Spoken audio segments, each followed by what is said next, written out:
है everyone, this is Mohammad Salim and welcome to Blue Brain Lab. तो यार इस वीडियो में हम न्यूरल नेटवर्क के प्राइमरी फंडामेंटल यूनिट की बात करेंगे जिसे न्यूरॉन कहते हैं। हम ये देखें कि एक न्यूरॉन किस तरह से इनपुट फीचर्स को आउटपुट में कन्वर्ट करता है। ठीक है, नॉर्मली ये अंडरस्टैंड किया जाता है कि एक न्यूरॉन इनपुट फीचर्स को वेट के साथ मल्टीप्लाई करता है या डॉट प्रोडक्ट लेता है और बायस के साथ ऐड कर देता है और एट दी एंड एक फाइनल आउटपुट प्रेडिक्ट करता है। ठीक है, तो इस वीडियो में हम यही देखेंगे कि एक न्यूरॉन एक्चुअली में क्या करता है। ठीक है, हमें ये तो पता है कि न्यूरॉन इनपुट फीचर्स को वेट के साथ मल्टीप्लाई करता है। ये देखेंगे कि यार ये जो मल्टीप्लिकेशन हुई है फीचर्स की, वेट के साथ मल्टीप्लिकेशन हुई है, इसके पीछे का कॉन्टेक्स्ट क्या था और साथ बायस के साथ ऐड क्यों किया जाता है। इस चीज़ को अंडरस्टैंड करेंगे। तो बिना टाइम वेस्ट किए लेट्स गेट स्टार्टेड। एक न्यूरॉन को मैथमेटिकली इस तरह से रिप्रेजेंट किया जा सकता है कि z = WX + B। यहाँ पर W क्या है? W बेसिकली इस न्यूरॉन के वेट्स का वेक्टर है। ठीक है, वेक्टर है। अगर तो न्यूरल नेटवर्क में एक से ज़्यादा न्यूरॉन्स होंगे तो ये W एक मैट्रिक्स होगा और उस मैट्रिक्स में हर रो एक न्यूरॉन रिप्रेजेंट करेगी।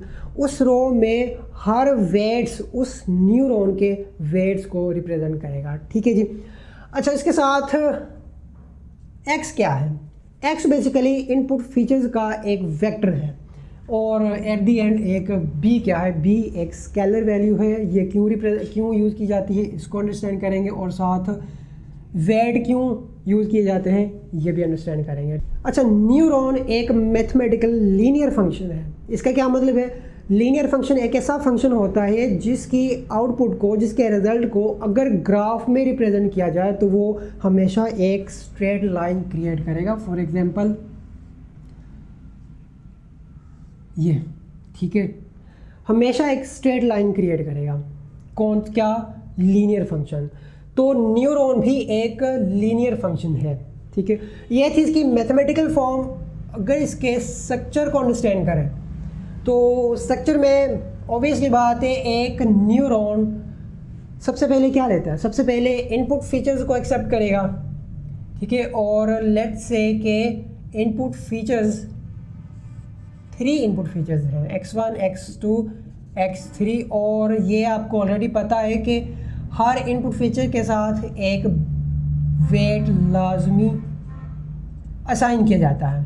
ठीक है, और साथ एक बायस भी ऐड की जाती है, ये वाली बायस। अच्छा, जब न्यूरॉन को एक बार इनपुट फीचर्स रिसीव हो गए तो उसके बाद इसने एक एक्शन परफॉर्म करना, टास्क परफॉर्म करना। टास्क में क्या है कि उन इनपुट फीचर्स को वेट के साथ मल्टीप्लाई करेगा और साथ बायस को भी ऐड करेगा और एक रिजल्ट क्रिएट करेगा। ठीक है। अच्छा, एक बात याद रखनी है, अगर तो ये न्यूरॉन एक रिग्रेशन प्रॉब्लम पे अप्लाई किया है तो ये रिजल्ट फाइनल प्रिडिक्शन होगी। ठीक है, लेकिन अगर ये न्यूरॉन एक क्लासिफिकेशन प्रॉब्लम पे अप्लाई किया है तो इस रिज़ल्ट को एक एक्टिवेशन फंक्शन से पास किया जाता है। एक्टिवेशन फंक्शन भी एक मैथमेटिकल फंक्शन है जो इस लीनियरिटी को नॉन लीनियरिटी में कन्वर्ट करता है ताकि वो नॉन लीनियर डेटा को कैप्चर कर सके। फिर एट द एंड एक रिज़ल्ट मिलेगा जो फाइनल प्रेडिक्शन होगी। ठीक है। अच्छा, एक्टिवेशन फंक्शंस क्या होते हैं ये आने वाली वीडियोस में डिस्कस करेंगे और इनको बहुत डीपली अंडरस्टैंड करेंगे कि ये यूज़ क्यों होते हैं, इनका बेसिक जो पर्पस है वो क्या है। ठीक है। अच्छा, दोबारा इसकी मैथमेटिकल फॉर्म की तरफ चलते हैं।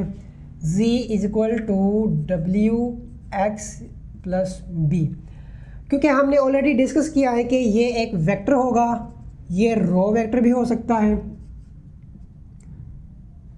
क्योंकि इनपुट फीचर्स कितने हैं? 3 है, तो ऑब्वियसली बात है कि वेट्स भी 3 ही होंगे, X1, X2, X3। 3 plus B. ठीक है जी, डॉट प्रोडक्ट लिया जाएगा। डॉट प्रोडक्ट में ये आपको ऑलरेडी पता होगा कि पहला वेट पहले फीचर के साथ मल्टीप्लाई, दूसरा दूसरे के साथ,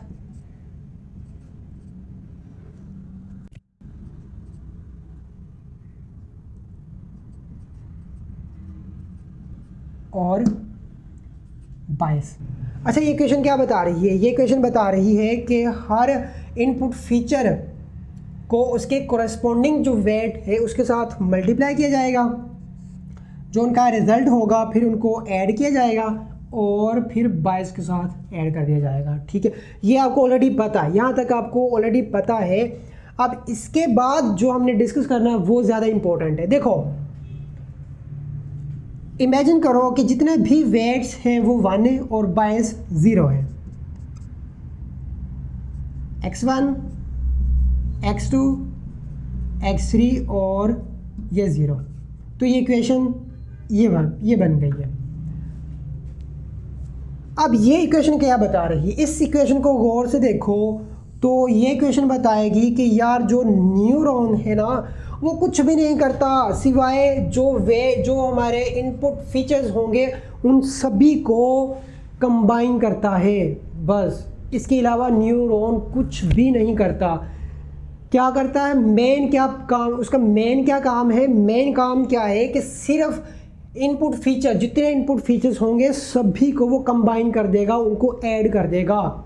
ठीक है, फॉर एग्जांपल अगर हम एक डेटा सेट लेंगे, for example data set house pricing वाला ले लेते हैं, जो कि इस तरह हो सकता है: area, number of rooms, number of bathroom और प्राइस। ठीक है जी, लेट्स से कि एरिया 100 फीट और नंबर ऑफ रूम्स 10, बाथरूम 4 और 150 प्राइसेस की। फॉर एग्जांपल जो डेटा इस न्यूरॉन को देना है वो इतना है। ठीक है, 100 प्लस 10 प्लस 4, जो फाइनल प्रिडिक्शन देनी है वो इसने 140 है। तो इस न्यूरॉन के मुताबिक जो फाइनल प्रिडिक्शन होगी y होगी वो 114 होगी, जो एक्चुअल लेवल से बहुत कम है। ठीक है, लेकिन मेन काम इस न्यूरॉन का मेन काम जो है वो यही है कि जितने भी इन फीचर्स हैं उनको कंबाइन कर दिया, उनको ऐड कर दिया है।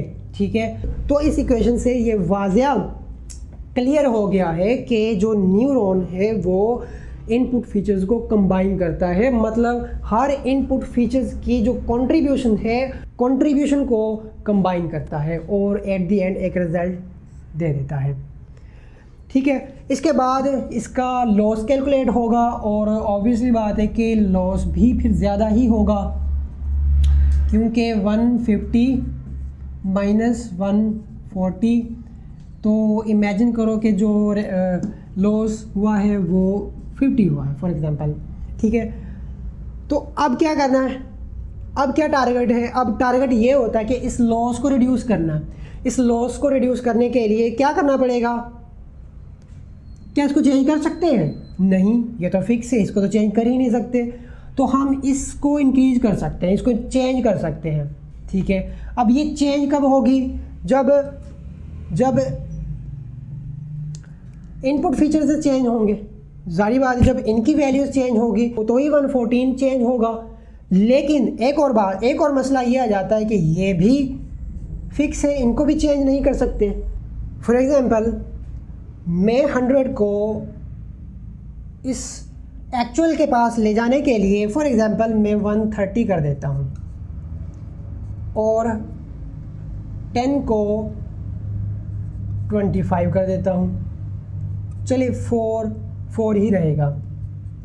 तो इस बार जो इक्वेशन बनेगी, इस बार जो रिज़ल्ट बनेगा वो बनेगा, नहीं ये हम 15 ले लेते हैं। तो इस बार जो रिज़ल्ट बनेगा वो 140 बनेगा।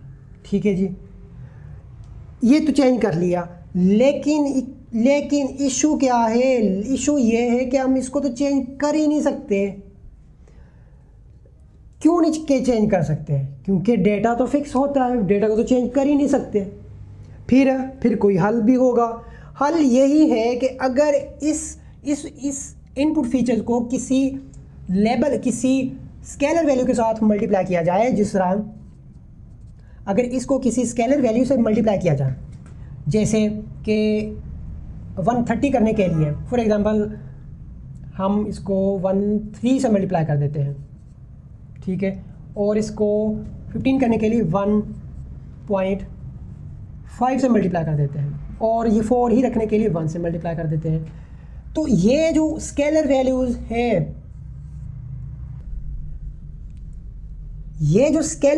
हैं, ये वाली, इनको ही वेट्स कहते हैं।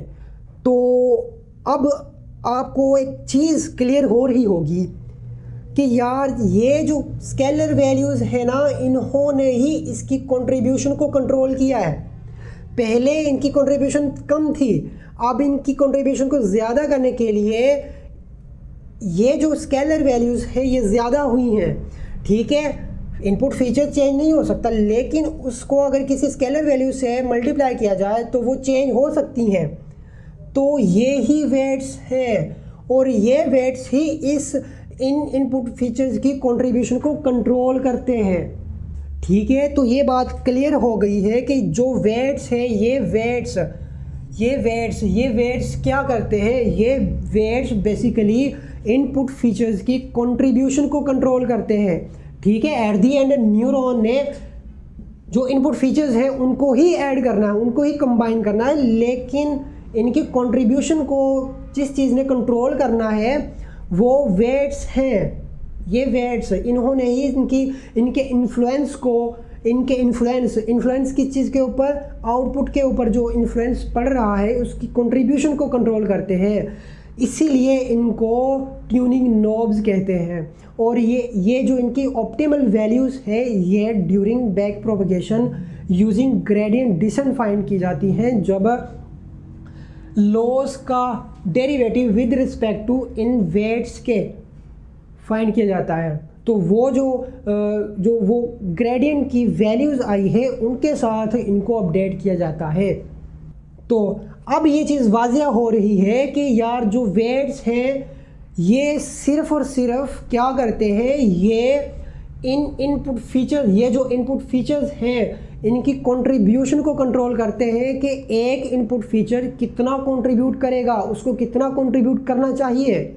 कि अगर कोई इनपुट फीचर उतना इम्पोर्टेंट नहीं है, जिसकी कंट्रीब्यूशन ज़ीरो है, जिसकी कंट्रीब्यूशन है ही नहीं, तो उस इनपुट फीचर्स को ये ज़ीरो करने के लिए एक ज़ीरो वैल्यू के साथ मल्टीप्लाई करना पड़ेगा, और वो ज़ीरो वैल्यू उस वेट की ज़ीरो वैल्यू हो जाएगी। ठीक है, अच्छा, यहाँ पर जो बायस ज़ीरो कर दिया था उसका क्या काम है, उसका क्या पर्पज़ होता है? यार देखो, एट द एंड न्यूरॉन ने एक डिसीजन बाउंड्री क्रिएट करनी है। ठीक है, उस डिसीजन बाउंड्री को, फॉर एग्जांपल यही एक डिसीजन बाउंड्री है। फॉर एग्जांपल ये डेटा जो फिट करना था, तो ये एक डिसीजन बाउंड्री है। ठीक है, इस डिसीजन बाउंड्री को शिफ्ट करने के लिए बायस यूज़ होता है। फॉर एग्जांपल यहाँ पर अगर इसकी वैल्यू हम 2 कर देते हैं, 1 2, तो ये जो डिसीजन बाउंड्री है अब ये यहाँ से जाएगी ताकि डेटा को बेटर वे में फिट कर सकें। इसका एक और काम होता है कि इन केस अगर सारे इनपुट फीचर्स ज़ीरो हो जाएं, अगर बायस नहीं होगा या ज़ीरो होगा, उस केस में इनपुट जो आउटपुट होगी, न्यूरॉन की आउटपुट होगी, वो ज़ीरो हो जाएगी, तो हमारा न्यूरॉन एक्टिवेट ही नहीं हो पाएगा। इस चीज़ से बचने के लिए बायस की कोई ना कोई एक वैल्यू रखी जाती है कि इन केस अगर सारे इनपुट फीचर्स ज़ीरो हो जाएं, तब भी न्यूरॉन कोई ना कोई एक वैल्यू दे, कोई ना कोई एक प्रिडिक्शन दे।